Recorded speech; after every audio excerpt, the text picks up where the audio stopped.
Mga boss, basahin natin to. Representative Sandro Marcos sinuri ng maigi ang 2026 national budget.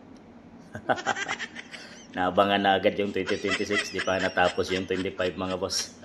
Ito ay bunga ng buwang-buwang pagsusuri pagkakaisa para mabuo ng budget na tunay na nakakatulong sa bawat Pilipino. Dinipinsahan ni House Majority Leader Sandro Marcos ang panukalang 6.7 trilyong national budget para sa 2026 na anya ay dumaan sa maingat at masusing pagsusuri upang matiyak na tutugma ito sa pangangailangan ng bansa. Kapag nagtutulungan tayo ng may disiplina at katapatan, mas napapalapit tayo sa layuning maitaguyod ang kapakanan ng bawat Pilipino.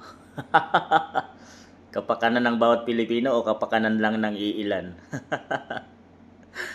Kung may mga boss paligsahan sa pagalingan, magsalita, ipanalo. Panalo itong si Sandro Marcos sa mga pangako. Ang gagaling nila mga boss. Pero kung ating susuriin, wala naman silang nagagawa sa kanilang mga ipanangangako.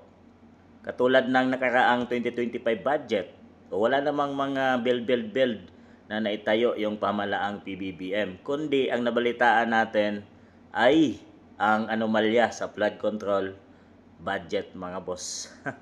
Tsaka yung mga insertion sa budget. So yung corruption, yun ang nakita natin. So wala tayong nakitang mga proyekto ang ginawa ng gobyerno sa 2025 or sa 3 years na mga budget ng Pilipinas mga boss. So ngayon papasok yung 2026, 6.7 trillion peso. Wow! Napakalaking pera mga boss na sana ay mapunta nga sa tamang proyekto at para sa kapakanan ng mga mayang Pilipino at di na maghirap ang mga Pilipino at hindi napupunta lang sa bulsa ng mga sakim na taong nakaupo sa pamahalaan ngayon. Mga boss, nasa palagay ninyo?